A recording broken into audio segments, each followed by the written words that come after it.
Hi, I'm Teia Golden. On this channel, we talk about all things McCall. Today, we're going to talk about water rights in Idaho. So if you're looking at buying a property that has water running through it or selling a property, you're going to want to watch this video to learn all about your water rights in Idaho. So I've been a licensed agent in 3 different states for over 20 years. And today in this video, we're going to talk about the difference between a domestic well and water rights. We're going to talk about water rights through the real estate transaction, and we're going to talk about who you need to go to get more information about water rights. So first, we're checking out what the difference is between a well and water rights. A well is defined as a man-made excavation into the ground deeper than 18 feet. And the normal well depth in our area, I would say, is between 100 and 300 feet in the Valley County area. So it's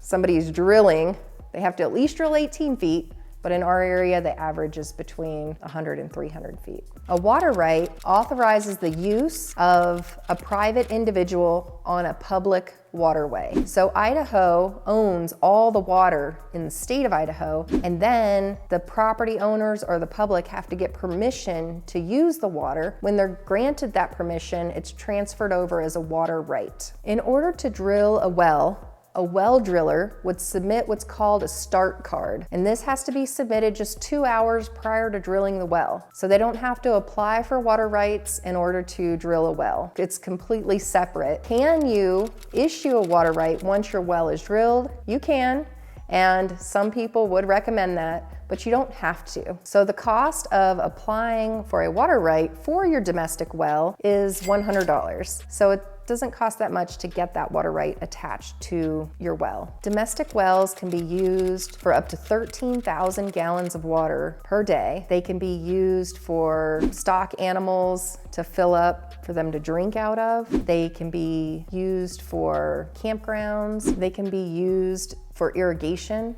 up to a ½ acre of land. These are the things that you can use your domestic well for. Water rights are typically used for irrigation or irrigating larger tracts of land, like on a farm or for cattle, but in a larger quantity. That's usually what water rights are used for. 97% of the water in Idaho is used for agricultural purposes. So if you're buying a larger tract of land and it has water coming through it, then you would want to check and see if the water rights transfer with the sale of the property. Another use of a water right could be just a diversion of the water. So say you have a creek running through your property and there's a hot spring that produces. So you might want to divert that water from the creek, pull the hot spring water, and then re-divert it back into the creek. For that, you would need a water right, and it's called a diversion water right. So that's another example of a type of water right that you might apply for. So now that we've explained the difference between domestic well water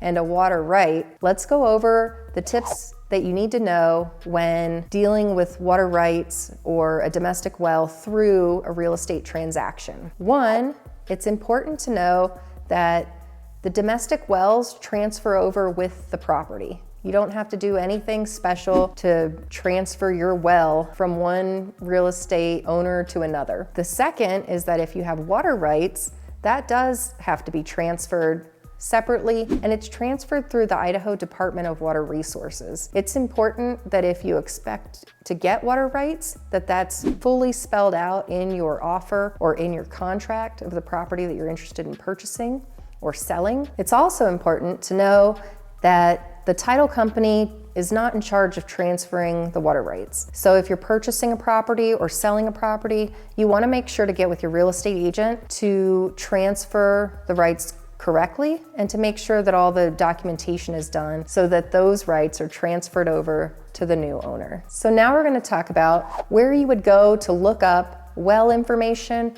or if property has existing water rights. All of this information is provided on the Idaho Department of Water Resources website. You can go to the Idaho Department of Water Resources and they have a well map that's laid out. The wells aren't always in the exact location, but if you have the map pulled up, generally you can click and see all the wells that are there. You can see the depth. You can see the type of mineral content they got when they drilled. There's definitely interesting information about the soil. There's information about the water reserves that are under the ground. Idaho monitors the water that's in the aquifers underground to make sure that they're not surpassing the capacity of those and that the water is able to be distributed. Also on the website, they have groundwater monitoring. There's so much information that you could find out about a property or land that's in the area on the Idaho Department of Water Resources website. So if you're interested in a large tract of land